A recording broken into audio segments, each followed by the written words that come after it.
That female cat had always been Shun Xiang's personal emotional dumpster.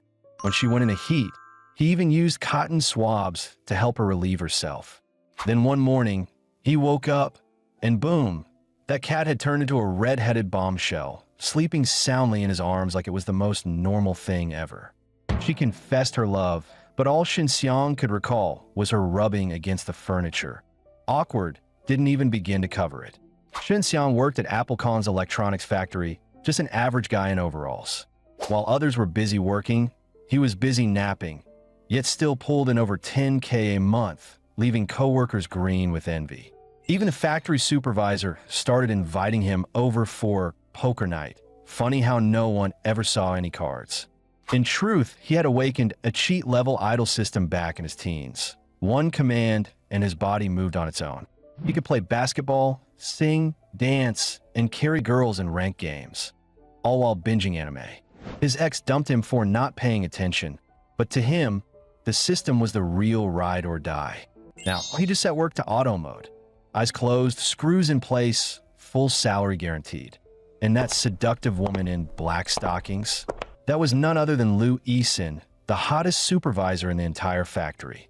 Ever since Shun Xiang joined the factory, Liu Yisin had been subtly flirting with him. Tonight, she invited him out for barbecue again, and for the sake of his paycheck, he reluctantly agreed. But deep down, he wasn't into it. Gaming after work was way more enjoyable than awkward small talk with women. At the barbecue stall, he activated auto social mode, smiling on the outside while scrolling news feeds on his phone. Suddenly, the supervisor asked, "Do you think I'm pretty?" The system answered instantly, "Gorgeous that you'd break the internet if you started streaming."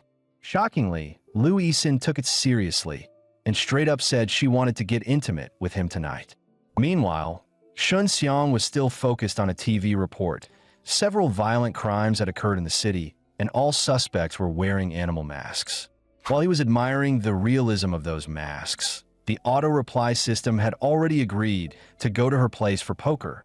He snapped out of it, panicked, and quickly made up an excuse. "Actually, I'm only into cat girls. Black stockings aren't my thing." Then he fled the scene before he got dragged into anything that'd leave him limping the next morning. He switched to auto-return mode and headed home, only to be stopped by two shady-looking guys on the street. Still running the system, Shun Xiang was deep in catgirl fantasies and completely ignored them. Offended, the thugs grabbed a trash can and hurled it at him. Bang! System paused. Emergency triggered that he activated auto self-defense mode and delivered a lightning-fast 5-kick combo that sent the fat guy flying. Then the fat guy roared and transformed into a full-blown werewolf, exactly like the ones from the news reports.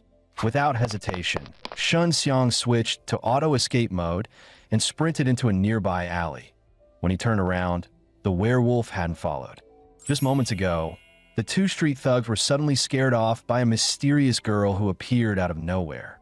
Shun Xiang didn't stick around to admire. He rushed home, only to find another beautiful girl standing right at his front door. Those legs, that face, that aura. Was this some kind of next-gen anime character in real life? Even crazier, this white-haired beauty claimed she was there specifically to see him. But Shin Xiang was sure they'd never met before. He cautiously asked if she had the wrong guy. The girl leaned in close, eyes full of certainty, and even called him by his full name. Then she casually tried to walk into his apartment. Shin Xiang quickly stopped her. This was way too suspicious. Pretty girls don't show up for free.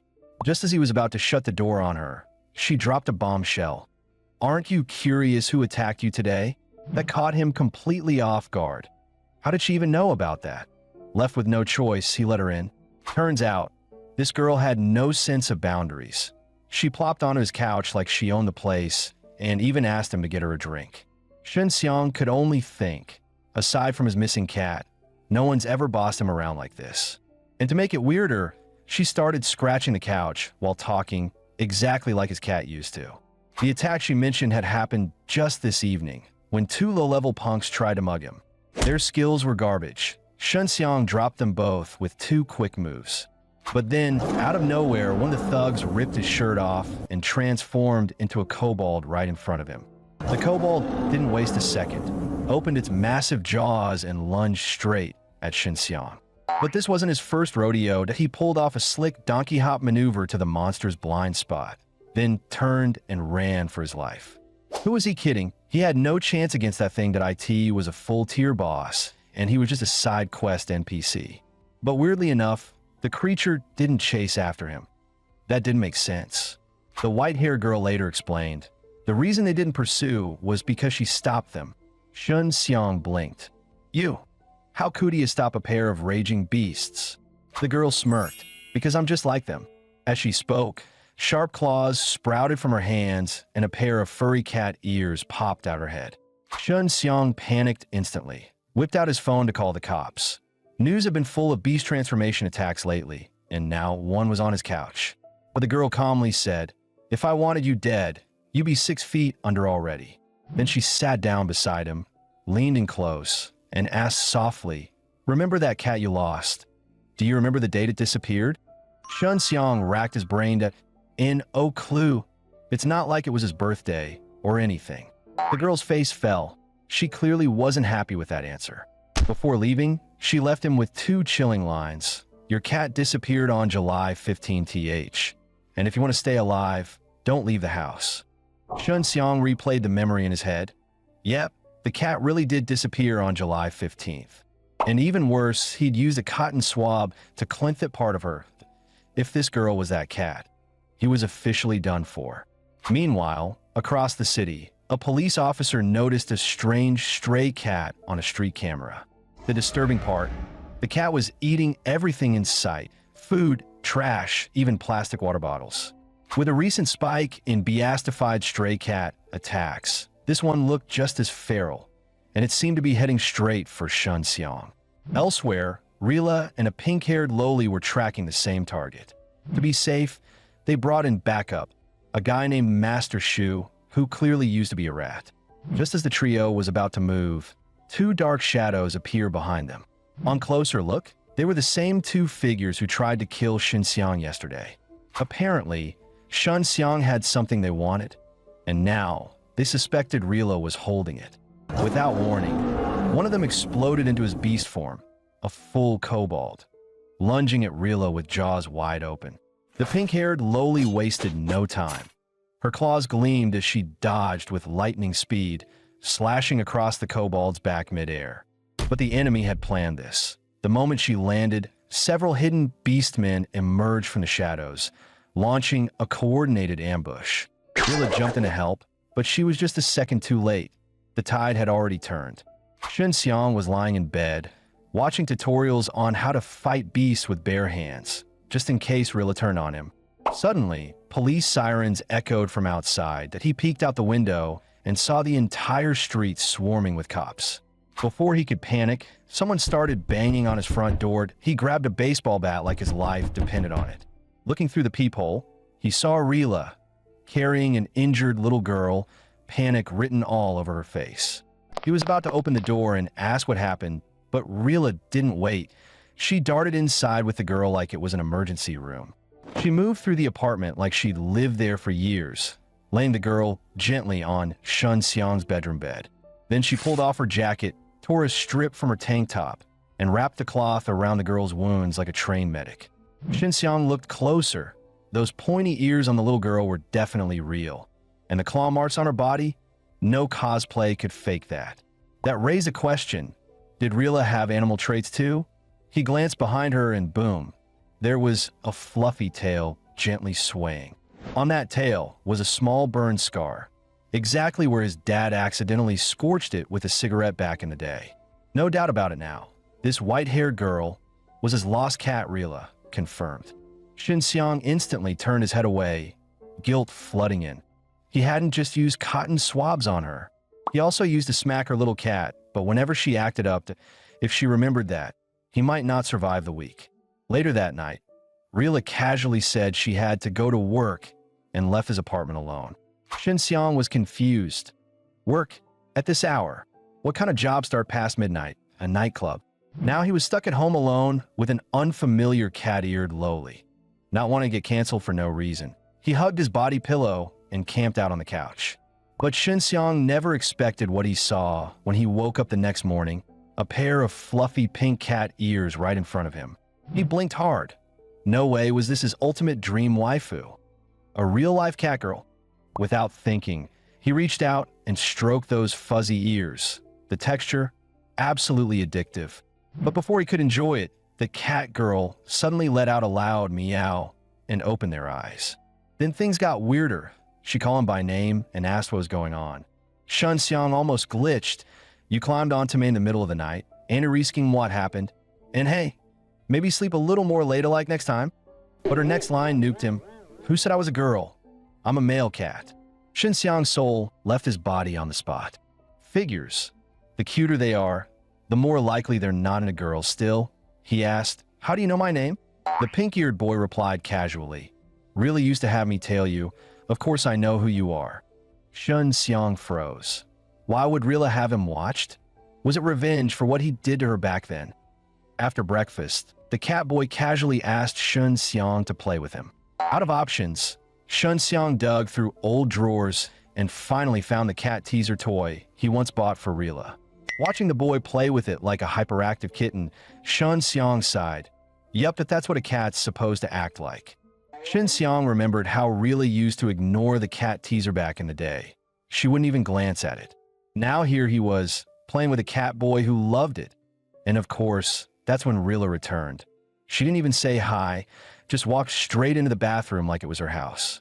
After her shower, Xinxiang bombarded her with questions until she finally spilled the truth. Just as he suspected, the recent wave of pet attacks, all caused by beastmen, creatures like Rilla, and they all originated from a group called Wild Instinct. Their goal, to overthrow humanity and build a world ruled by beasts. Rilla pulled out a photo. Here's their next target. Xinxiang took one look and almost choked. You're telling me this walking meatball of an orange tabby is a threat? But the moment he met the actual orange cat in real life, he wasn't laughing anymore. Whatever this thing ate, it wasn't normal. Still, if it's built like a human, its weak point had to be the same. Go for the bottom half. Without hesitation, Xinxiang raised the cat teaser and delivered a crushing blow to the tabby's lower zone. Crack, like an eggshell bursting. Tears welled up instantly in the tabby's eyes. Xinxiang didn't stop. He followed up with another savage swing. Crack, again. Left or right, you're both getting judgment today. Watching Xinxiang repeatedly whack the beastman's weak spot with a toy, Rilla was completely stunned. Her mind flashed back to when she was just a kitten and Xinxiang used cotton swabs to relieve her stress. Her face turned bright red. Even her cat ears twitched uncontrollably as her thoughts spiraled into embarrassment. Just when Xinxiang thought the orange cat was knocked out cold, it snapped its blood-red eyes open and swiped straight at his head, claws out for the kill. He managed to block the strike just in time, but the impact threw him completely off balance. As he tumbled backward, Rilla dashed in and caught a midfall. Was he really that weak? Not a chance. He totally faked it that Heckner Rilla would catch him. After all, when she was still a kitten, he carried her everywhere. Now that she had 2 arms and legs, it was her turn to hold him. Fair trade. Meanwhile, 2 shadowy figures on a rooftop noticed the commotion. The special ops unit is on the way that we need to bail now. One of them glanced at the pink-haired girl below and muttered, "Who's that?" Don't tell me she's another transformed cat. Back home, Rilla wasted no time. She tossed Xinxiang onto the sofa like a sack of potatoes. Sheknu was faking all along. Then she absent-mindedly touched her back, like she hit some kind of trigger. Her face twisted into an unreadable expression. What came next? She casually took off her jacket. Xinxiang's alarm bells were screaming. This is not normal. His brain instantly replayed those days when she was still a female cat, and when in a heat, she'd pee all over the place, marking territory with her hormones like it was perfume. Back then, he had no choice but to use cotton swabs to calm her down. And now, seeing that same look on her face, oh no, that it's happening again. Rilla lay face down on the sofa and softly said her back was injured. She needed Xinxiang to apply some ointment. He instantly deflated. All that tension just for a back rub. But wait a second. Even if it was just ointment, wasn't this still kind of weird? Still, this was the cat he raised since it was little. He couldn't just ignore her injury. So, gritting his teeth, he helped apply the ointment. It was a test of willpower like no other. But he survived. That he thought the awkwardness was over. That he was wrong. The next night, what he feared most, no, what he dreaded most, finally happened. They were casually watching TV on the couch, peace and quiet all around. Meanwhile, Shaolin was off to the side playing with the cat teaser. But slowly, Rila's expression began to shift. Her body trembled slightly, though Shen Xiang hadn't noticed a thing. By the time he looked over, Rila's face was flushed bright red, and he still didn't realize how bad the situation was. Shaolin, on the other hand, noticed immediately that he froze for a second, then bolted into his room like he'd seen a ghost. He knew this vibe all too well. Rilla was in heat again. Last time, he just looked at her during one of these episodes and nearly got pounded into the floor. But then it hit him. Shen Xiang is still out there. Without wasting a second, Shaolin dashed out, grabbed Shen Xiang's hand, and yanked him into the bedroom with panic-level urgency, like he was rescuing him from an incoming natural disaster. After Shaolin's warning, Shen Xiang finally understood. Rilla was in heat again. Back when she was still a cat, this wasn't anything new to use to calm her down with a cotton swab. But now that she was human, that method? Yeah, no thanks. If it didn't work, she'd probably shred him alive. That night, the entire apartment complex was kept awake by Rila's howling, like some kind of feline exorcism. By morning, she seemed a little better, but the real nightmare hadn't even started yet. After work, Shen Xiang walked out of the factory like always and saw a hulking figure approaching. As the man got closer, Shen Xiang's blood ran cold. It was Thackabold again, persistent as ever. And from the look in his eyes this time, he wasn't playing around. The tension rose fast. Just as the kobold closed in, Shaolin appeared out of nowhere and tried to drag Shen Xiang away. But the kobold had no intention of letting them go. Then again, Shaolin had no intention of running. He knew, if they didn't settle this now, that mangy mutt would haunt them forever. Without warning, Shaolin unleashed a flying kick straight into the kobold's face, launching him over 10 meters through the air. Shen Xiang couldn't even process it. The calm, focused look in Shaolin's eyes said it all. This wasn't his first rodeo, and the kobold was outmatched. But before they could celebrate, the kobold pulled out a red vial. Without hesitation, he raised it to his mouth. He came prepared. Shaolin immediately sensed something was off and rushed in to stop the guy from drinking the serum. But it was too late. The kobold bit straight through the glass bottle and down the red liquid in one gulp. Boom! An explosion rocked the street. The smoke cleared. The kobold reappeared, now glowing with red energy. His presence was on a whole new level.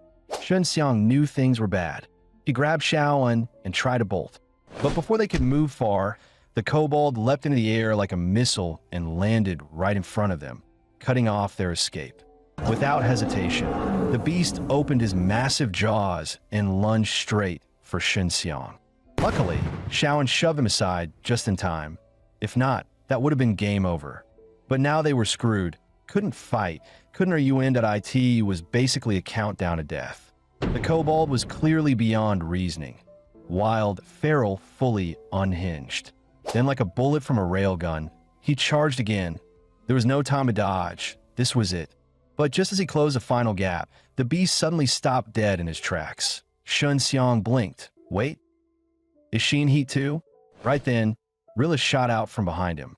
She rushed the kobold and slashed wildly at his back with her claws. Gotta admit, it looked pretty badass. But Rilla wasn't stupid. She knew she probably couldn't win, so she shouted for the others to run while they still could. But strangely, the kobold didn't move. He just stood there, frozen. Was he charging up some secret technique? Before Rilla could even finish her warning, the kobold suddenly collapsed with a loud thud, face first into the ground. Shen Xiang, Shaolin, and Rilla all stood there stunned. This didn't look like a dramatic power-up. It looked like he was dead. Not taking any chances, they bailed immediately. Nobody wanted to stick around for a surprise resurrection. Back home, Shun Xiang resumed his usual cat care routine, giving Rilla a massage, just like back when she was still a four-legged furball. Now she was a person, and instead of rewarding him, she just took it for granted like it was part of the daily package. But mid-massage, Rilla suddenly rolled over, and a pair of snowy white somethings bounced right past his face. Shun Xiang's cheeks lit up like a lantern. "See, could you not flip over like that?" But Rilla shot back with a smug look. What, massages are back only now? He had no comeback. None. Meanwhile, the special task unit arrived at the kobold's death site. Yup, he was definitely dead. But the kill didn't match Rilla's claw marks. They discovered a thin metal shard lodged deep in the back of his skull. Turns out, someone else had assassinated the kobold before Rilla even attacked point one strike. Clean kill done on a drugged-up beast man. Now that was terrifying. But the weirdness didn't stop. The next day, Shun Xiang was intercepted by his boss, his very attractive female superior, right after work. She seemed weirdly interested in him, and out of nowhere invited him to see cat girls. Sure, he already had a cat girl at home, but curiosity won out. He kind of wanted to see what others looked like. She took him to a ridiculously fancy hotel. The entrance fee alone was 100,000 yuan, and she didn't even flinch, just slapped her card down and paid like it was pocket change. But once they walked inside, Shun Xiang realized this wasn't some fun cosplay lounge that IT was aerial combat arena, dressed up in cat ears and ribbons. Under the roar of the announcer, a full-grown lion stepped out of its cage. Its opponent, a seemingly defenseless young girl. With the official signal, the match began. The crowd erupted, chanting the girl's name like it was a concert. But Shun Xiang noticed something strange. The lion kept glancing behind him, as if afraid of something. He turned to look. There was nothing behind him except a blonde girl sitting calmly. In no weapons and no aura, just vibes. On the stage, the girl and the lion just stared at each other, neither making a move. The crowd quickly grew restless. Suddenly, a surge of electricity blasted from the collar around the girl's neck, dropping her to the floor in agony. A cold voice echoed in her ear. Next time, the voltage will be lethal. As the words faded, her hands began to mutate. Sharp claws burst forth. She was a beastkin too. The lion let out a roar and lunged, jaws wide open. No one expected what came next. The girl threw a single punch and slammed the lion into the ground. Brutal. As she walked toward the beast, she softly muttered an apology. Her face was terrifyingly calm. Then she grabbed the lion's mane and began tearing its body apart with her claws, blood spraying everywhere. The scene was so gory, Shun Xiang didn't even dare to breathe. But the real horror was still coming. Behind him, the blonde girl stood up slowly, murmuring, "The real show's just getting started." Her aura, anything but normal. Shun Xiang instantly knew something was very wrong, that he grabbed his boss and made a beeline for the exit. At that moment, the blonde girl leapt from the stand straight into the arena, landing squarely in the center. Turns out the girl from earlier wasn't alone. She had 3 beastkin companions, a bear, a dog, and some glowing green thing no one could quite identify. The blonde announced herself as none other than the leader of the Wild Instinct organization, Lionheart. Then she called out, "If you want true freedom, join me." The name Lionheart sent chills through the air. Among beastkin, she was considered legendary, undisputed strongest. But the dog guy wasn't buying the hype. That he challenged her on the spot, eager to test her strength. He drew his twin blades and lunged forward in a flash. Lionheart didn't even flinch. She lazily raised one foot and slammed it into the ground. The entire arena exploded. Shockwaves blasted the dog guy through the air, and the whole place began collapsing. Thankfully, Shun Xiang had a bad feeling early on that he grabbed his boss and bolted the moment the floor started shaking. As soon as they reached outside, the luxury hotel behind them crumbled into rubble in mere seconds.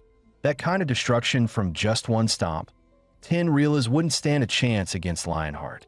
Before he could process it, his boss suddenly hugged him from behind, clingy to the extreme.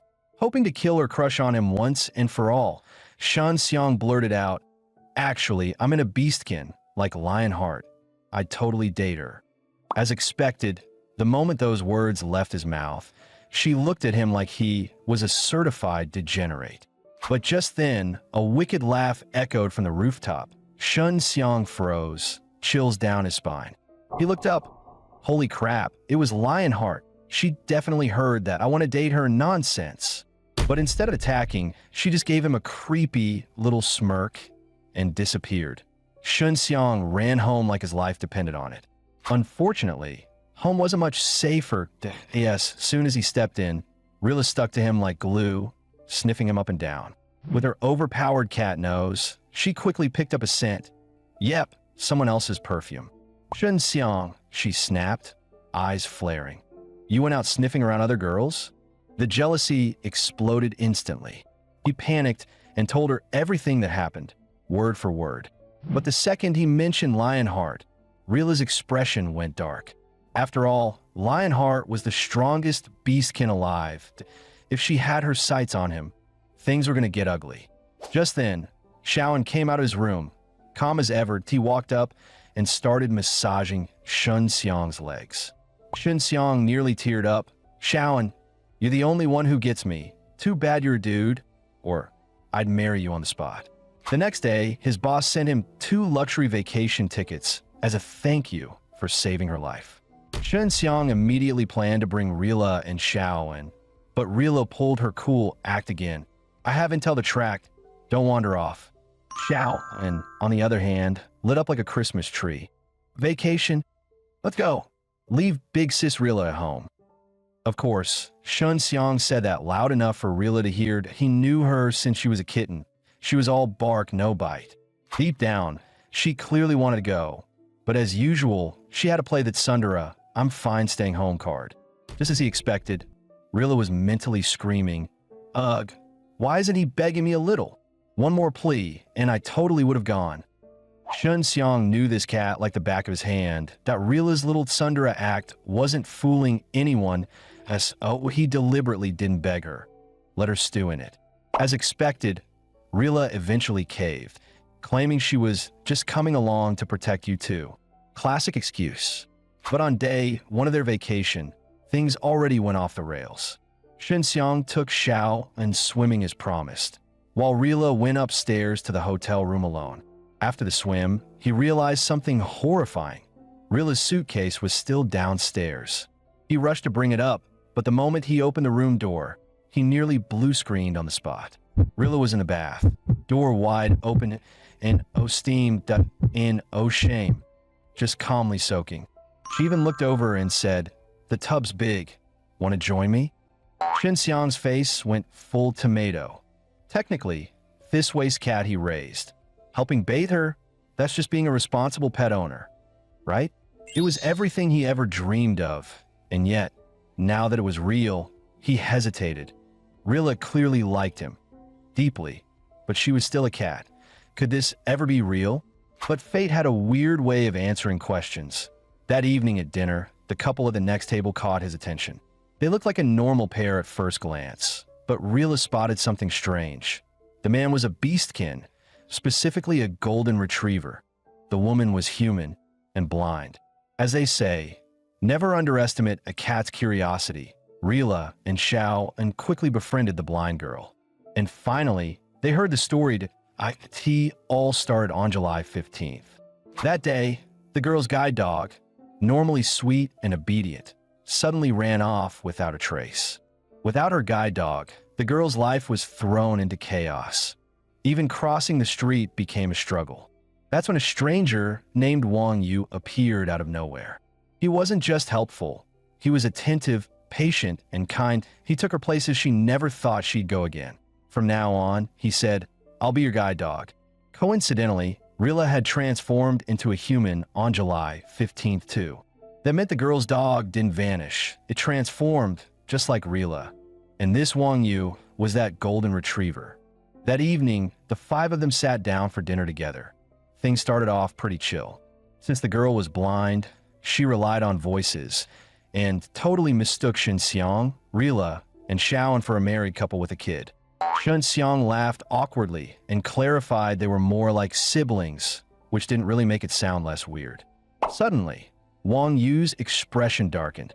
His eyes locked on something or someone. Without a word, he lowered his head and gestured to Rila and Xiao and to do the same. The two beastkin didn't ask questions. They obeyed immediately. That's when he entered a man with purple hair. His name was Wang Zijing, a top enforcer for Biden Biotech. Shun Xiang was confused. Why would someone from the Special Bureau be scared of a mere henchman? Wang Yu explained in a whisper, "Don't underestimate him. He controls people using threads. His dragon vein lets him puppet others like toys. The guy's a living massacre. They tried to capture him before, but he's too smart, too slippery, too lethal." With that, Wang Yu quietly stood and began tailing him. Noticing Shun Xiang's worry, he gave a reassuring pat. "Relax that we've got a marriage license to pick up tomorrow. I'll be back." He smiled, but Shun Xiang couldn't shake the chill in his spine. Sure enough, as night dragged on and Wang Yu still hadn't shown up, Shun Xiang and Xiao and decided to pay him a visit. The door opened almost instantly, and there stood Wang Yu, calm as ever. Seeing him safe and sound, Shun Xiang finally felt a bit of relief. The man smiled and invited them inside, saying he had something important to talk about. But just then, Xiaoan suddenly grabbed Shun Xiang's arm. His instincts were screaming that something was off. Playing it safe, they came up with an excuse and quickly walked away. As they left, the Wang Yu at the door smiled, but there was something deeply unsettling about that grin. On the way back, Shun Xiang whispered, "That wasn't Wang Yu. I called his girlfriend the wrong name on purpose." And he didn't even flinch. Just as Shun Xiang finished speaking, the imposter suddenly appeared behind him, blade in hand like a shadow out of nowhere. No words, no hesitation. He lunged straight for Shun Xiang's heart, moving too fast to react. At the last possible second, Xiaoan dashed forward and took the hit, shielding Shun Xiang with his body. For a normal human, it would have been fatal, but Xiaoan, as a beastkin, managed to endure it. Without missing a beat, he let out a sharp growl, claws snapping out as he launched a heavy counterattack. But the ambusher dodged effortlessly. Xiaoan didn't let up. He vanished in a blur and struck again at full speed. To his shock, his fastest strike was still evaded with ease. The enemy was reading his every move. Worse yet, the man countered mid-dodge, drawing his knife with blinding precision and slashing across Xiao and shoulder. Blood splattered instantly. Realizing the massive gap in strength, Xiaoan urged Shun Xiang to run while he stayed behind to buy time. He leapt onto the rooftop, hoping to stall the enemy with guerrilla tactics. But in the blink of an eye, a shadow shot past, slamming him down from above with terrifying force.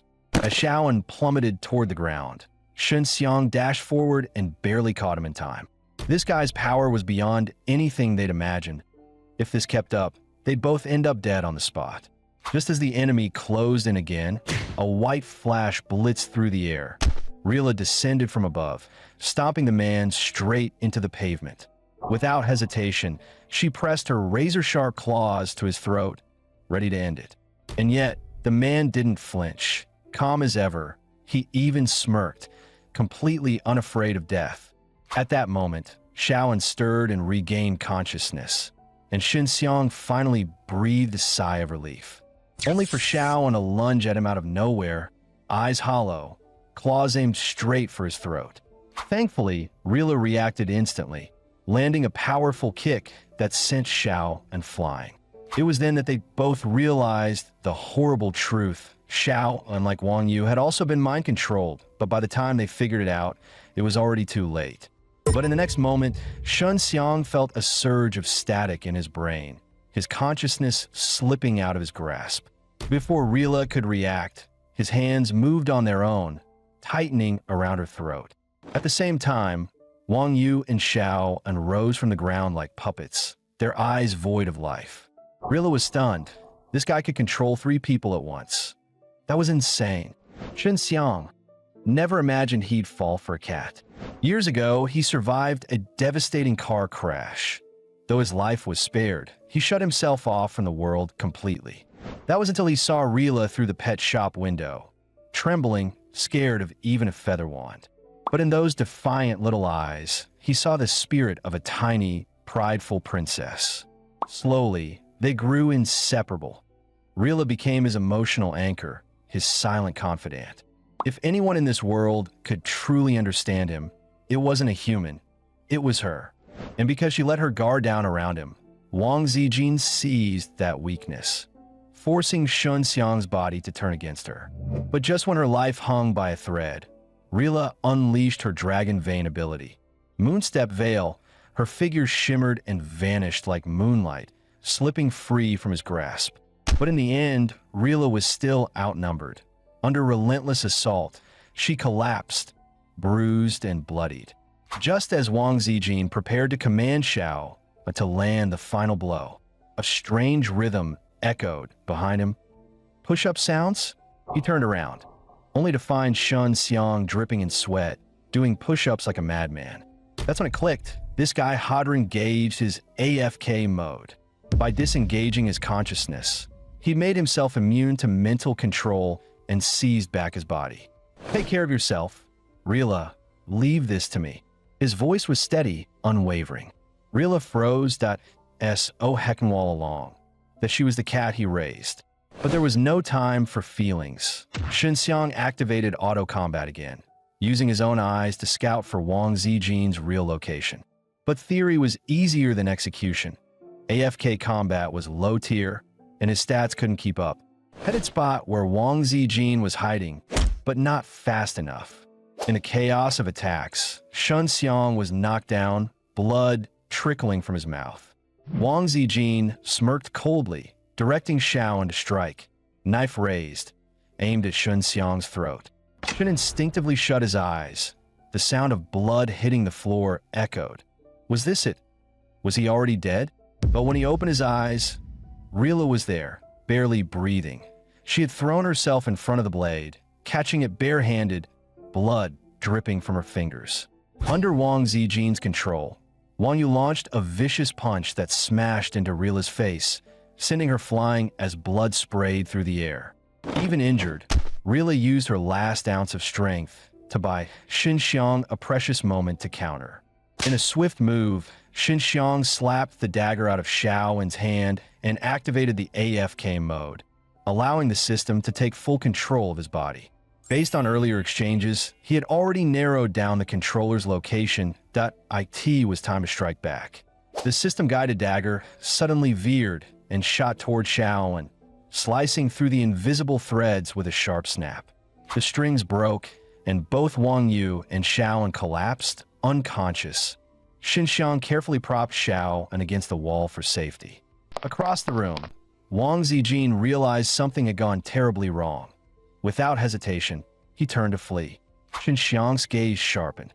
You really think I took that beating just to let you run? With a mental command, the dagger shot forward like a bullet, aimed directly at Wang Zijin's skull. But the enemy was faster. He whipped up his threads to block the strike, then casually crushed the dagger in his hand. That's it. You called it a kill shot? Wang Zijin scoffed. Seriously? That's your big move? Pathetic.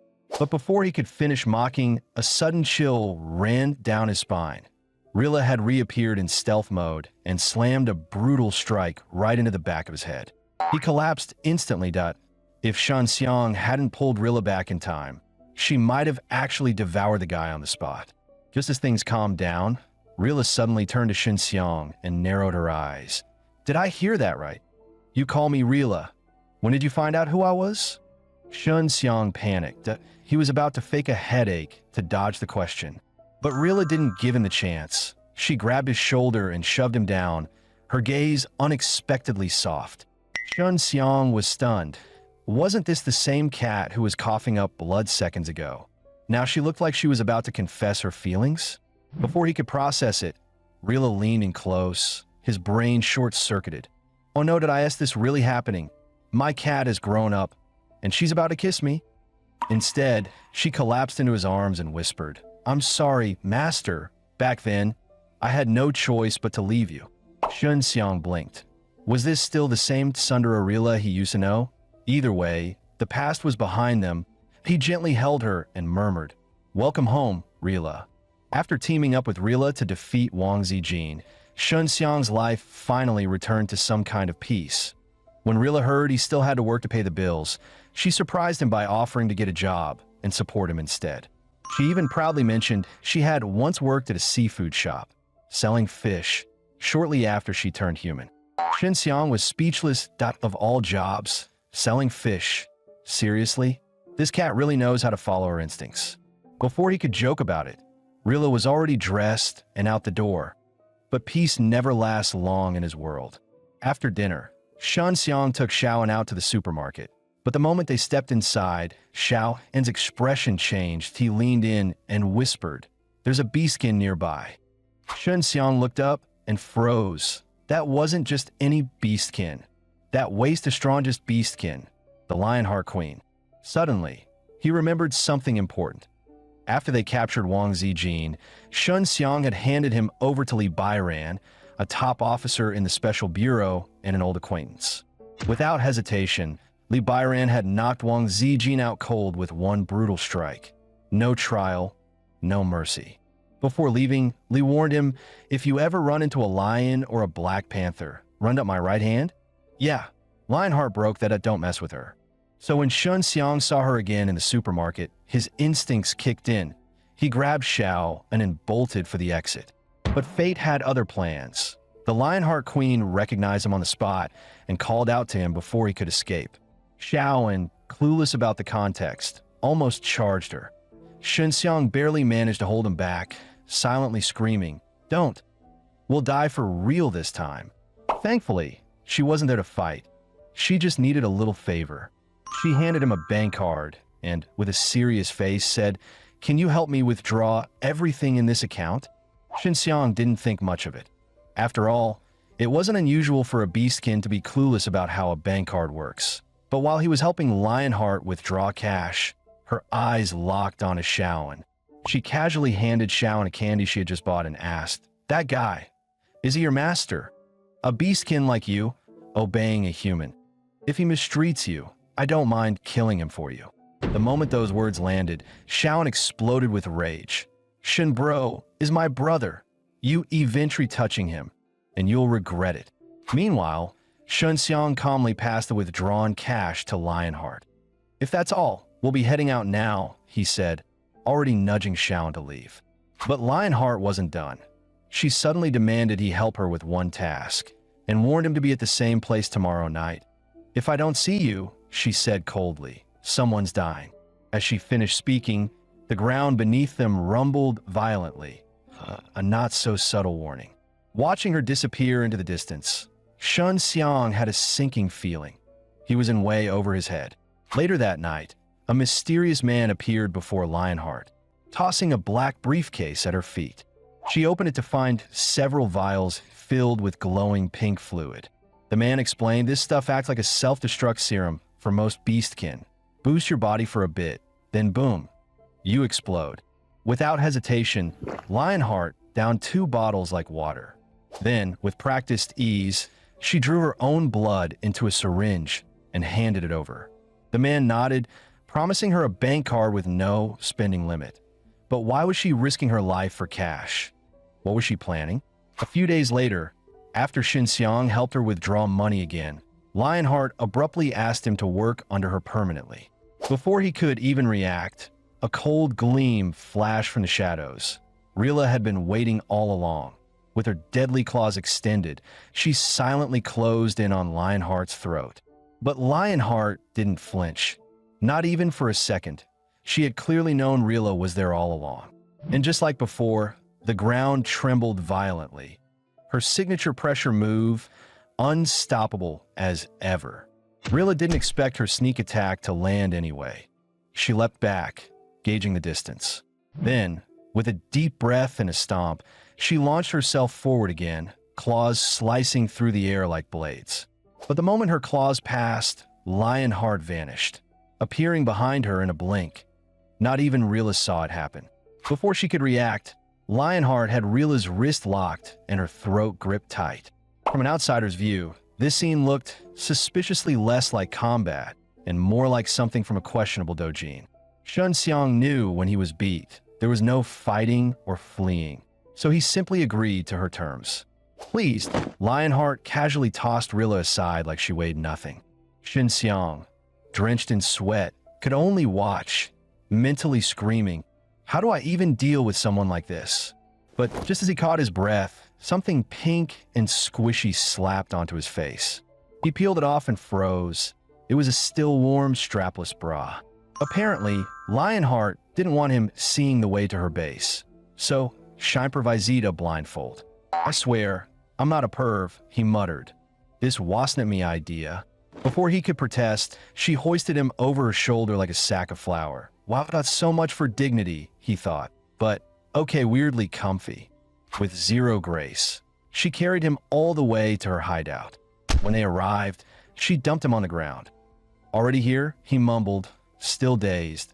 Dang, I wasn't done enjoying the ride. But before Xiao could finish his thought, a chill ran down his spine. He could feel multiple sets of eyes glaring at him from the shadows. Right on cue, Lionheart flicked on the lights with a casual tap. And there it was, a gorgeous little fox girl staring daggers at him. Xiao blinked. Damn, she's kinda adorable that I approve. Beside her, for more tiny fluff balls, all glaring, all deadly serious. But oddly enough, there was no real hostility in their gazes. Judging from their ears and build, these were clearly juvenile beastkin. Before he could process it all, Lionheart smacked the back of his head. Hard. Xiao saw stars. "Kids," she announced, "this is the teacher I found for you. He's going to teach you how to read." Instantly, the little ones protested in unison. "Read? Why not hunting? Why not combat?" Lionheart crouched down, her tone unexpectedly gentle. "Because only by learning the humans' ways can you survive in their world that won't always be here to protect you." Xiao stared at her like she'd grown a second tail. "You kidnapped me. To teach these baby beasts the alphabet?" Without answering, Lionheart yanked a cloth off a table, revealing a makeshift desk. "All right, teacher Shun. Class is in session." Xiao straightened his back. "No problem that I may be working in a factory now, but I am a certified 985 university graduate. Teaching kids, easy mode." He whipped out his phone and plopped it on the table. "Lesson 1. We start with cartoons. Watch this and you'll all be Harvard-bound in no time." Lionheart's expression froze. "Wait, you're seriously starting with cartoons?" Xiao shrugged. "Hey, for kids these days, animation is the most elite gateway to knowledge. Don't underestimate Peppa Pig." 5 minutes in, the kids were fully locked in. Xiao didn't waste a second. He swooped in and yanked the phone back like a pro. Judging by the collective pout on their faces, they were far from satisfied. Thinking fast, he asked Lionheart to hand out the prep pens and paper. "All right, class, draw your favorite scene." With the distraction in place, Xiao casually handed his phone to Lionheart, smiling politely. "Just in case you need me." In reality, that phone was now a tracker. With it in her hands, he could find her anywhere, anytime. Lionheart didn't suspect a thing. Either because she trusted him or didn't care, she took the phone and even gave him a rare nod of thanks. And then, boom, a roar outside. Then a crash. The reinforced wall exploded like cardboard, sending dust everywhere. Through the rubble stepped a beast of a man. Muscles bulging, presence overwhelming. That was Haigang, a beastkin whose base form was a silverback gorilla. One look, and Xiao could tell. This guy wasn't here for story time. That he yelled out, "Hey, class is in session. Get lost if you're not here to learn." But while his mouth said calm authority, his brain was screaming in full panic mode. The pressure coming off this dude wasn't normal. Shin had a hunch. This guy was packing dragon blood power, maybe even on par with Lionheart. And just like that, Black Steel launched forward like a damn missile. Shin barely had time to blink. This beast was already in his face. The next moment, a sledgehammer of a punch came crashing toward his head. Yep, definitely dragon blood class. Shin finally realized this guy wasn't bluffing, he was going for a kill. "Dude, seriously? No beef, no grudge, and you're trying to one-shot me?" But before the punch could land, a slender hand shot out from the side and caught it mid-dash air. That IT was none other than Lionheart, the queen of the Wild Claw gang. Black Steel froze, eyes wide in disbelief. Why was she protecting a human? And worse, why bring him into their base? Lionheart met his glare head-on. She knew exactly what Black Steel thought of humans. But Xinxiang wasn't just anyone.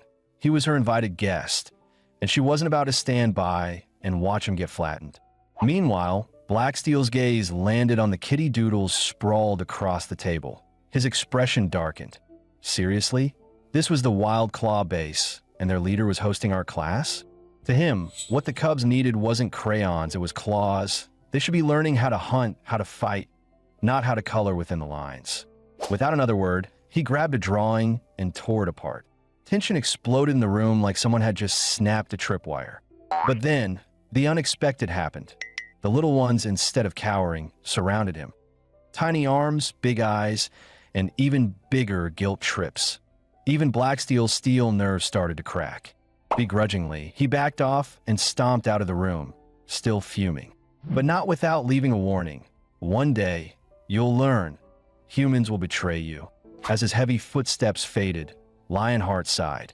She explained to Shun that Black Steel had always believed strength was the only path for beastkin.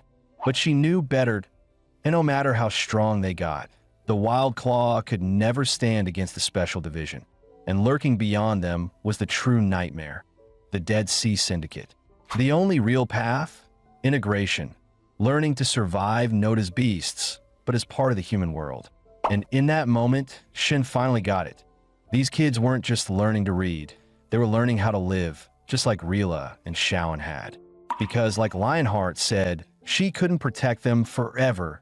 But maybe, just maybe, they could learn to protect themselves.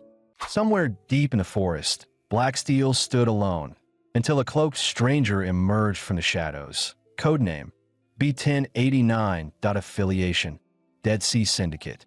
Without even hello, B1089 dropped a bomb. Your leader, Lionheart, has been corrupted by humans. Keep following her, and your entire race is headed straight for extinction. Black Steel didn't flinch. Oh yeah, you look pretty human to me. Why should I believe a word you say? Before he could blink, the man vanished, then reappeared right behind him. That speed wasn't human. I'm not one of them, B1089 sneered. Like you, I wield dragon vein powered. We're the same kind, apex beings. Black Steel narrowed his eyes. Cut to the chase, what do you want? There's a place, the man whispered, where dozens of beastkin are being kept underground, tortured day and night. And that was all it took. Black Steel's fury ignited. And no matter what, he couldn't let his kind suffer like that. Still, before he left, he gave one last warning. If this is a trick, you're gonna wish you'd never been born. Too bad he had no idea. He'd already walked right into the spider's web. Later that night, B1089 arrived at a secluded university lab and met with one of the Dead Sea Syndicate's top dogs, Professor Foam. Calm and confident, B1089 promised, "The plan's in motion. Lionheart's corpse will be yours soon." But he had one condition. He needed the Black Panther. Professor Foam didn't ask questions, just toss him the key. Though he did smirk and say, "That panther's a certified apex dragon class beast. If it eats you alive, well, consider a snack. Try not to mess this up." Meanwhile, Xiang had just returned home after pulling an all-nighter teaching beastkin kids how to draw it. He was so exhausted he could pass out standing up. But the moment he walked into the room, there she was, Rila, dead asleep on the couch like nothing ever happened. He got kidnapped by a lioness in front of her, and she's just snoozing? He glanced again and chuckled. Same pose as always. Back when she was just a fluffy kitten, she used to sleep the exact same way. Arms wide, face buried, zero shame. But before he could fully appreciate the nostalgia, Rila suddenly moved, pulled him straight into her arms like a human-sized teddy bear. Face first, right into soft, warm, questionable territory. Xiang thought. Is it that time of year again? 'Cause this face wash feels suspiciously luxurious. Just as he was getting comfy, Rila slowly opened her eyes, then screamed, Why, what are you doing?" Before he could explain, smack, a 5-star slap right across the cheek. Seriously? Xiang looked stunned. "You were the one cuddling me like a body pillow. Now, I'm a perv?" Rila, flustered, quickly explained, I thought you were Shaoan. Shi Xiang nearly facepalmed. Girl, Shaoan is a male cat boy. Why are you licking his face like it's a snack? Eventually, Rila calmed down and asked if Lionheart had done anything to him. He told her everything about the night before. But even as he talked, a dark cloud formed in the back of his mind. A war between humans and beastkin might be coming. And before it breaks out, he needed answers. Where did beastkin even come from? And more importantly, how the heck did his house cat turn into a deadly cat girl? Hoping to uncover the truth behind beastkin, Shi Xiang brought Rila and Xiao on to visit his old buddy, Wang Yu. What he heard, though, was not comforting. Wang Yu revealed that when an animal first transforms into a beastkin, they lose control, completely feral, attacking and sometimes even eating nearby humans. Even he had bitten his own blind owner during the transformation. Shi Xiang glanced at Rila, stunned. How strong must her feelings have been to resist her instincts and not harm him back then? And not just that, she had packed nothing but a bag of cat food and walked out of his life just to protect him. But that raised a new question. Why did every beastkin awaken on July 15th? What happened that day? The moment Shi Xiang asked, Wang Yu's eyes lit up that he spoke of a legend. 3 true dragons exist in this world. Each time one dies and falls to earth, a new era begins. In July 15th, that was the day one of those dragons perished. As Wang Yu spoke, a strange feeling overtook Shi Xiang. His body tensed up, his eyes stung, he started crying. A sadness unlike anything he'd ever felt gripped his chest, raw, ancient, and painfully real. Quietly, he left the room and climbed upstairs, deep in thought. This wasn't just some fairy tale that IT was real. Ever since his car accident, he'd been able to see a true dragon in the sky. And no one else could, but he knew it was there, he felt it. But the real question was, what did it have to do with him? Then again, existential dread aside, living with a cat girl brought its own brand of weirdness. 1 second, they were having a normal conversation. The next, Rila was casually licking her own hand. Before he could even ask what she was doing, she began scrubbing her arms with that spit-covered hand like it was a full-blown bath. And when he stared at her in horror, she just shrugged and said, "Of course, this is how I clean myself now." Yeah, that explains the slight saliva funk lingering on her lately. Shi Xiang didn't hesitate. He grabbed Rila's hand and started dragging her toward the bathroom. You're human now. No more licking yourself like a cat. You need a proper shower. But Rila dug her heels in like a stubborn toddler, whining and resisting every step. To be fair, she technically was only 3 years old. After a bit of wrestling and moral victory, Shi Xiang finally got her inside the bathroom. Without wasting time, he cranked on the shower and started blasting water straight onto her head. But halfway through the rinse, something hit him. Wait, aren't you supposed to take off your clothes for a shower? His face instantly flushed. Sure, he used to bathe her when she was just a fuzzy cat, but now, this felt dangerously illegal. Flustered, he turned around and stammered, "Why, you're a big girl now. Maybe just wash up on your own." And with that, he started heading for the door. Then came that sentence. "We could wash together?" Rila mumbled, barely audible. Shi Xiang froze. "Okay, hold up. Everyone heard that, right? That was her idea, not his. He was just an innocent bystander here." And just as Rila slowly leaned closer, eyes locked with his, the mood hanging by a thread, beep, beep, beep. His phone started going off. "Wait, time out. Gotta take this call real quick." He checked the screen. It was Lionheart Queen calling? Just as Shi Xiang was about to answer the call, Rila leaned in close, eyes narrowed like a jealous cat. "Put it on speaker," she demanded, her tone dripping with suspicion. Shi Xiang hadn't done anything inappropriate with Lionheart Queen, but under Rila's death stare, yeah, he definitely felt guilty for something. As soon as the call connected, Lionheart Queen's voice came through loud and clear. "Shi Xiang, I need a favor." Meanwhile, Rila's glare could have melted steel. Shi Xiang tried to stay cool, but internally, he was screaming. Lionheart Queen asked if he could take the kids out to see the human world, just for a little field trip. The moment she said the word kids, Rila absolutely lost it. As soon as the call ended, she drop-kicked Shi Xiang to the floor. Kids, you guys already have children. You move faster than freaking rabbits. Shi Xiang lay on the floor, completely speechless. How did one sentence spiral into this mess? To prove his innocence, he did the only thing he could. He brought Rila along to the meetup.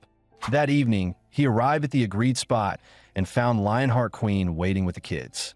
Given that Rila and Lionheart Queen had fought here just a few days ago, the air was colder than a freezer. No smiles, no hellos, just frosty eye contact.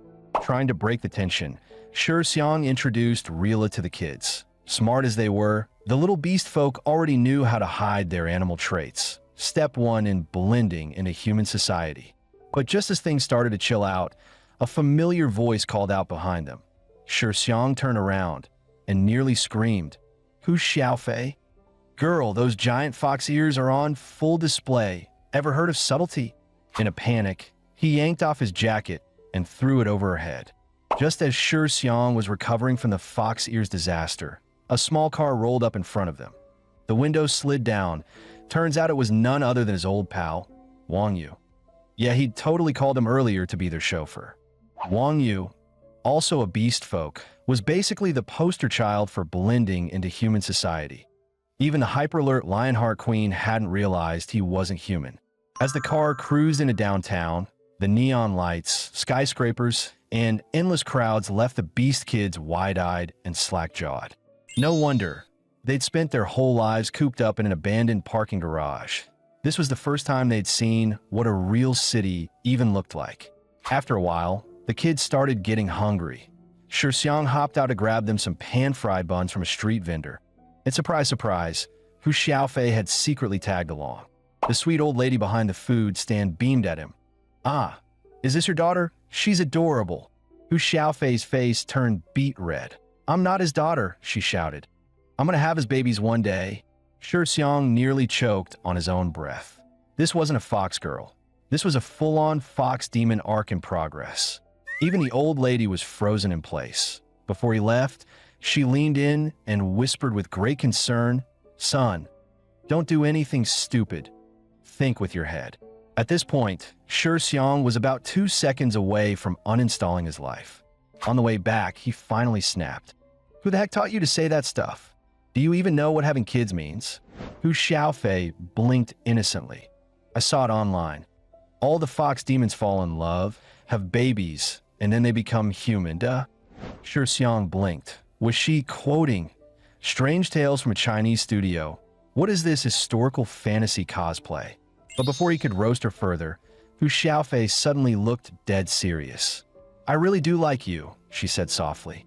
And just like that, his brain crashed, face red, heart racing, status emotionally unprepared for a fox girl confession. What he didn't realize was that everything they said, yep, cat ears in the car caught it all, that Rayla's ultra-sensitive hearing picked up every spicy word.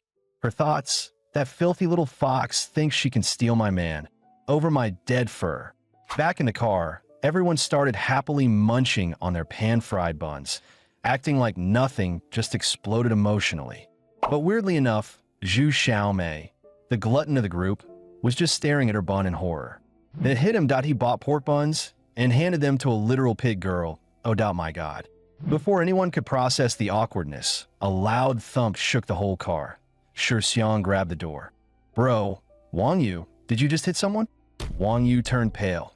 "I haven't even started the engine. Must be a scammer trying to fake an accident." Lionheart Queen hopped out to check and immediately froze. Lying in front of the car was a bloodied girl in torn clothes. IT was Tiger Girl, one of her top warriors and most trusted lieutenants. Gasping for breath, Tiger Girl managed to speak. "Black Steel, he's leading a full-scale attack against the humans. I tried to stop them, but they tied me up. I only just escaped." Lionheart Queen's expression darkened. That reckless idiot was marching the beast folk straight into a slaughterhouse. "I'm going," she said, eyes sharp. "I have to stop him before it's too late." But Shi Xiang quickly grabbed her arm.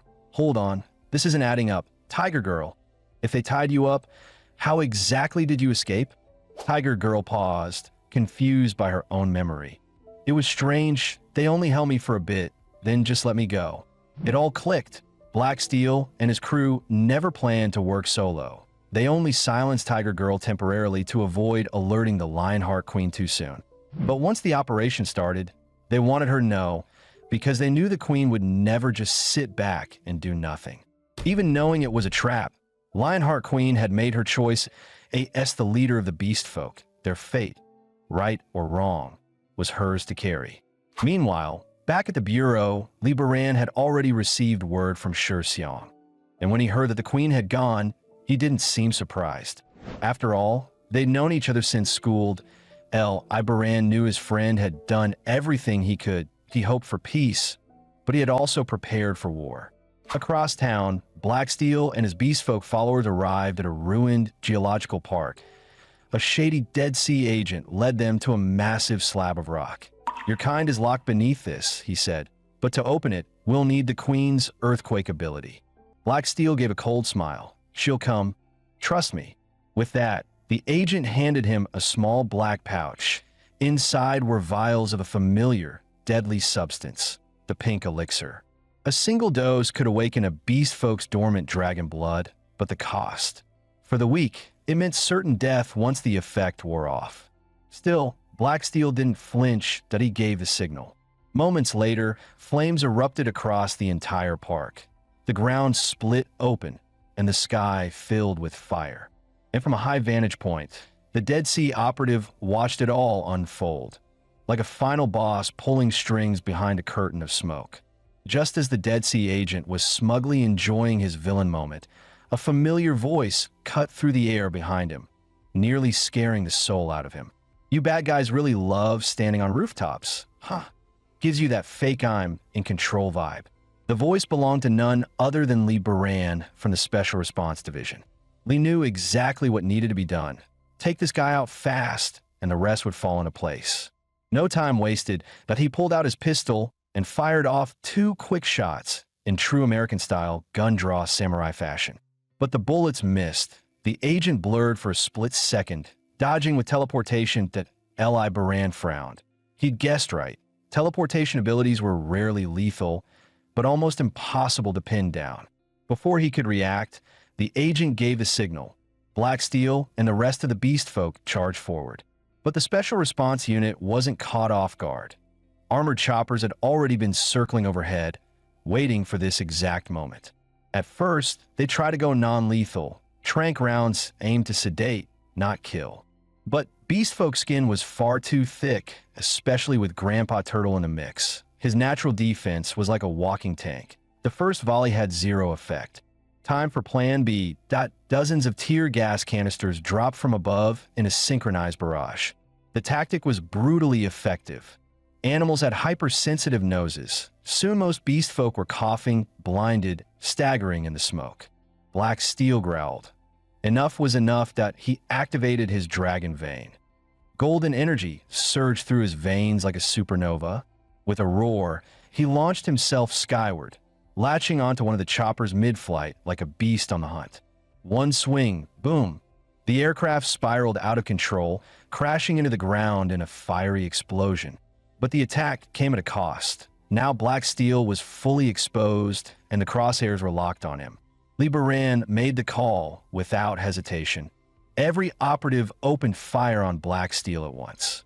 But the bullets might as well have been raindrops. Dragon vein physiology? Yeah, it laughed at conventional firepower. Unfazed, Li raised his own weapon and locked onto the beast's eye, the only soft spot that might just work. Bang! The round tore through the air, aiming straight for a kill shot. But right before impact, shing! A slice of invisible force split the bullet clean in 2. Even Li, who'd seen more than a share of superhumans, felt a chill. This was the real power of a dragon vein. Black Steel grinned, practically radiating arrogance. In his mind, the humans were already checkmated. But just then, whoosh, a massive electrified net dropped from above, wrapping around him in one swift motion. His eyes narrowed. "This thing? You think this can hold me?" Black Steel yanked hard, but the net didn't budge. His smug look faltered. What kind of trap couldn't he break? Li Baran scoffed. "Brute strength has limits. For beasts like you, a simple snare does the trick. But before he could give the capture order, a wave of monstrous energy swept toward them, fast. His instinct screamed, danger, fall back, everyone retreat. Too late. From above, a familiar figure descended like a meteor. The Lionheart Queen had arrived. With a flick of her hand, the ground erupted.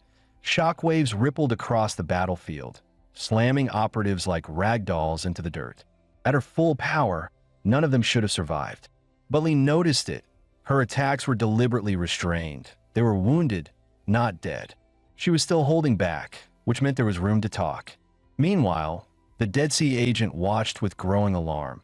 Negotiation wasn't part of his plan. He wanted both sides to bleed. Eyes narrowing, he gently tapped the skin beneath his eye, sending a silent command. If this chaos wasn't enough, he'd just kick it up a notch. Back at the Wildkin base, the young Beastkin kids were visibly anxious, worry etched on every face. Some scolded Uncle Blacksteel for charging off recklessly, while others whispered silent prayers for the Lionheart Queen's safe return. Suddenly, both Hu Xiaofei and Tigress stiffened. That chilling, predatory aura crept into the room like a shadow.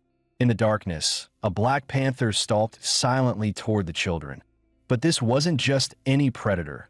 This was a rare draconic subspecies. Even the queen herself might struggle against it. And these kids, they couldn't even lift a stick properly. Hu Xiaofei and Tigress picked up on the danger, but it was already too close. By the time they spotted it, the panther was practically breathing down their necks. Tigress blinked, thinking it might be another beastkin. "Hey, are you? Run!" Hu Xiaofei screamed. "That thing's not one of us." But it was too late. The panther lunged, jaws wide and lethal. Then, poof, Tigress vanished. In no trace, no scent, nothing. The panther froze in confusion, and that's when she appeared. Rilla, calm, poised, and deadly. "Attacking children now?" she smirked. Real classy for a so-called apex species. The panther narrowed his eyes. There was something very wrong here. That wasn't simple stealth. It was an absolute erasure. And just as he turned, ready to pounce on another target, with a sweeping motion, Rilla unleashed her Moonveil technique. In an instant, she and all the children vanished in a thin air, like ghosts swallowed by the shadows. The Black Panther narrowed his eyes. That sealed it. This little white feline was no ordinary beastkin. She was a dragonblood. Time to get serious. Taking a deep breath, he unleashed a thunderous roar, an imitation of the Lionheart Queen's own roar of the kings. The sound waves sliced through the air like blades, tearing chunks out of the thick concrete walls. Rilla had no choice. She dropped her stealth to shield the children, her body trembling under the sonic barrage. But she underestimated his speed in a flash. The panther had circled behind her. With her arms still wrapped around the kids, she couldn't even dodge. The beast lunged, jaws wide, hunger burning in his eyes. Then, snap, a hand slammed shut the panther's mouth like a vice. "Took you long enough," came a familiar voice. "It was Shun Xiang. Calm, cocky, ready. I knew you sea scum would pull something, been waiting all day." The panther didn't recognize the face, but he knew the name. Shun Xiang, another dragonblood. Now facing two awakened warriors. Even a draconic hybrid like himself had to tread carefully. His muscles bulged. Shimmering scales erupted across his body. In seconds, he had transformed into his full draconic form. But Shin Xiang wasn't phased. He had booby-trapped the entire building in advance. Every corner was laced with hidden blades. With a flick of his wrist, the blades came to life, orbiting behind him like floating steel wings. Then, he pointed. The blades surged forward like a silver storm, slicing through the air like a metallic hurricane. But the panther didn't budge. He stood tall, unflinching. The blades clashed against his scales and bounced off harmlessly. To make things worse, every blade that touched the panther's skin shattered into dust. Not a scratch, just a metal massacre. Shin Xiang stared at the carpet of broken steel.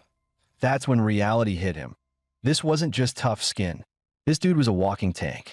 The panther let out a mocking chuckle. Really? That's all you've got? He bared his fangs, flashing a smug grin like the fight was already over.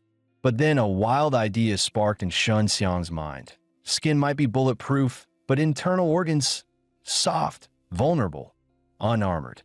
Without hesitation, he raised a hand and summoned every broken shard back into the air. Thousands of fragments formed a swirling metallic storm, all aimed directly at the panther's mouth. If even one slipped past his lips, Shun Xiang could turn his insides into a blender. But the seasoned warrior wasn't fooled. The panther immediately channeled his energy, forming a barrier over his face. Lips sealed and openings. Checkmate. Not yet. Just as he gloated internally, a chill hit him from behind. Literally. Wait. Wise my but cold. He turned too late. Hundreds of blades had slipped around from the rear and surged straight up his backside. Instant regret. Instant trauma. Instant dragon colonoscopy. In an instant, the panther's organs were shredded like ground meat. His body collapsed with a thud, lifeless and still. Shun Xiang stood there, stunned. I guess it's true. No matter how tough a guy's front is, the back's always the weak spot. But before he could finish flexing that thought, something horrifying happened. The dead panther twitched, then stood up, blood dripping, eyes burning. You filthy human. I'll rip out your intestines. Shun Xiang's face drained of color. What the hell? I literally exploded his heart. How is he still moving? The panther lunged, jaws wide open like a nightmare beast straight out of hell. But just as he was about to strike, poof, Shun Xiang vanished into thin air. The panther gritted his teeth. That damn cat again. Sure enough, Rila had swooped in at the last second, rescuing Shun Xiang and relocating the kids to safety. She knew there was no point in dragging the fight further. It was time to retreat. But Shun Xiang wasn't thinking about the panther anymore. His mind was on someone else, Lionheart Queen. Meanwhile, Lionheart Queen stood face to face with Li Baran in a tense standoff. The atmosphere was heavy. Every beastkin nearby held their breath, afraid to move. Among them were the twin sisters, Xiao Qing and Xiao Bai, quietly watching their leader. Suddenly, a shadow darted in. BM! Xiao Qing was kicked to the ground without warning. Before Xiao Bai could react, a hand clamped over her mouth and forced a bottle of pink liquid down her throat. There was only one guy twisted enough to pull this stunt, Mr. Dead S.E. In a way, he was letting a peaceful resolution happen. All he wanted was chaos and a front row seat to the collapse of both sides. Lionheart Queen suddenly sensed something was off. She turned and froze. Xiao Qing and Xiao Bai no longer looked like themselves. The Snake Sisters now had glowing dragon horns on their heads. Even a whole Taoist temple wouldn't know how to handle this. More beastkin followed suit, downing pink potions without hesitation. They knew the price. Temporary dragon power. In exchange for their lives, they were all in for war. Li Baran clenched his jaw. Negotiation off the table. Lionheart Queen didn't want this, but as the leader of Wild Fong, she had no choice. She had to stand tall. Li Baran took a breath, raised his gun, and fired a signal round into the sky. A beat later, the battlefield lit up. Dozens of thunder rounds streaked in from the horizon, not toward the queen, but toward Li Baran himself. In a blinding flash, hundreds of lightning bolts struck him dead on. This was his real form. The Stormborn warrior awakened. Lionheart Queen wasn't about to back down. Her own dragon blood ignited. Horns burst from her skull, and a burning tail whipped behind her. She had gone full dragon mode. But Li Baran knew the truth. This transformation came at a price. Her life force was draining fast. She wouldn't survive much longer. He tried to reason with her, but she wouldn't hear it. Her eyes were set. She would die fighting to show her people the cost of war. Her death would be the message. That was her way of saving them. With a roar, she raised her massive warhammer one last time and hurled herself at Li Baran. But this time he didn't dodge, that he caught the hammer mid-swing and crushed the handle in his bare hand. He didn't want her to die, because he made a promise to Shun Xiang that he swore to keep her alive. The moment she heard that name, her legs buckled. She collapsed to the ground. Her body had reached its limit. Watching this unfold, Hey Gang couldn't take it anymore. This was all his fault. He couldn't let her carry the blame. Without hesitation, he popped open 4 vials at once and chugged them like a madman, forcing dragon power through sheer will. This was suicide. Then he charged at Liberan like a beast, knowing full well he stood no chance. Predictably, he didn't even make a dent that Ibaran's counterstrike lit him up like a Christmas tree. But Hey Gang didn't care. Winning wasn't the point. All he wanted was to get Lionheart Queen out of here alive. Just as Hey Gang made his move, the ground cracked open. Streams of molten gold shot upward, snaking around Liberan's limbs in an instant.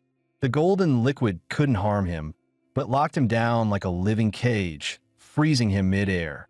On the other side, Shun Xiang finally arrived. The first thing he saw was Lionheart Queen barely breathing, and yet her eyes were still searching for the children. When Shun Xiang told her they were safe, her body finally relaxed. For the first time, she allowed herself to rest just a little. Meanwhile, Li Baran was done being restrained. He funneled all his power into a single surge of electricity. With a thunderous blast, the shock wave exploded outward. Lightning clashed with the golden bindings, sending chaotic sparks flying in every direction. Just as Shun Xiang began to retreat with Lionheart Queen, one rogue lightning bolt veered wildly and shot straight at them. He barely had time to blink before Lionheart Queen threw herself in front of him. With a deafening crack, the bolt tore through her chest. Her body convulsed, then fell limp, right into Shun Xiang's arms. His face darkened like a thundercloud. Cradling her broken body, he looked up at Li Baran, voice low and shaking with rage. One more move, and I swear, I'll bury every last one of you. Li Baran had known Shun Xiang for over a decade, but never, not once, had he seen that look. For the first time, he hesitated, unsure what to do with the storm of fury staring back at him. Shun Xiang kept pouring power into her, refusing to let her go. But deep down, Lionheart Queen knew, lightning or not, her body had already reached its limit. Her final wish wasn't revenge. That it was simple. Please, Shun Xiang, take care of the kids if they're still too young to face this world alone. She looked up at him with a faint smile, worn but peaceful. Dying in your arms is the best ending I could have hoped for. Thank you, Shun Xiang. And with that, her eyes gently closed. Her heartbeat slowed, then stopped. She lay still in his embrace, like a fallen queen finally at rest. For a moment, the battlefield froze. Humans and beastkin alike lowered their weapons. The war hadn't ended in blood, but in sacrifice. Lionheart Queen had given everything she had for a fleeting chance at peace. Fragile as it was a peace she had earned with her life.